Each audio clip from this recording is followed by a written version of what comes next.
I came to talk about first principles and communities that I love, especially East Palo Alto, California, which is full of amazing people. It's also a community that's oddly separated by the 101 freeway that runs through Silicon Valley. On the west side of the freeway in Palo Alto are the haves, on just about any dimension you think of: education, income, access to water. On the east side of the freeway are the have-nots. And even if you don't know East Palo Alto, you might know this story of East Side disparity, whether it's the separation of the railroad tracks in East Pittsburgh, or the Grosse Pointe Gate in East Detroit, or East St. Louis, or East Oakland, East Philly. Why is it that communities on the social, economic, and environmental margin, they tend to be on the east sides of places? Turns out it's the wind. If you look at the Earth from the North Pole, you'd see that it rotates counterclockwise.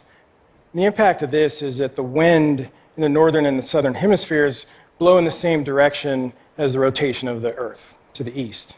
So the way to think about this is, imagine you're sitting around a campfire. You got to seat 10 people. You got to keep everyone warm. The question is, who sits with the smoky wind blowing in their face? And the answer is, people with less power. This campfire dynamic is what's playing out in cities, not just in the US, but all around the world. East London, the east side of Paris is this way, East Jerusalem. Even down the street from where we're sitting right now, that marginalized community is East Vancouver. Now, I'm not the only one to notice this. I nerded on this hard for years, and I finally found a group of economic historians in the UK who modeled industrial-era smokestack dispersion. And they came to the same conclusion mathematically that I'd come to as an anthropologist, which is wind and pollution were driving marginalized communities to the east. The dominant logic of the industrial era is about disparity. It's about haves and have-nots, and that's become part of our culture. That's why you know exactly what I'm talking about if I tell you someone's from the wrong side of the tracks. That phrase comes from the direction that wind would blow dirty train smoke, to the east, usually.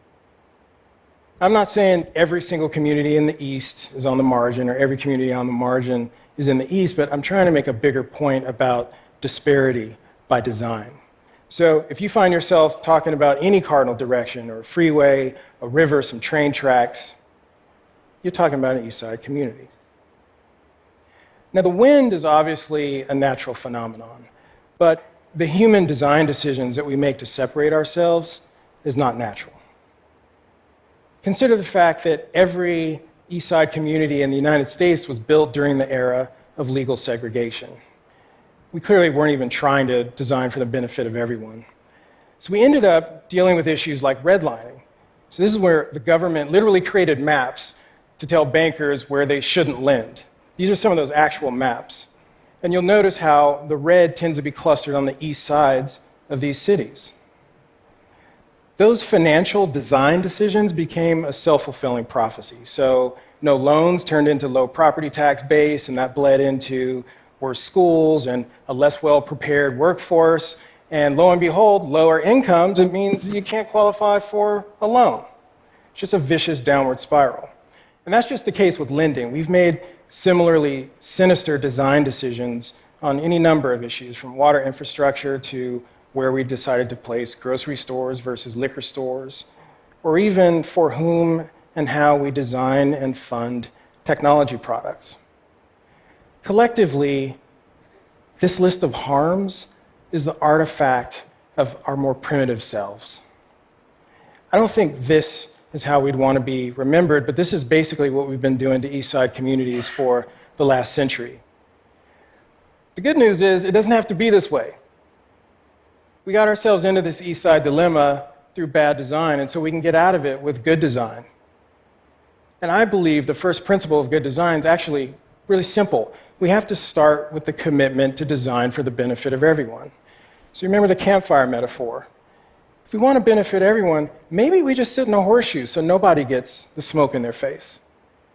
Now, I got to make a note to the gentrifiers, because the point of this image is not to say you get to roll into East Side communities and just move people out of the way, because you don't.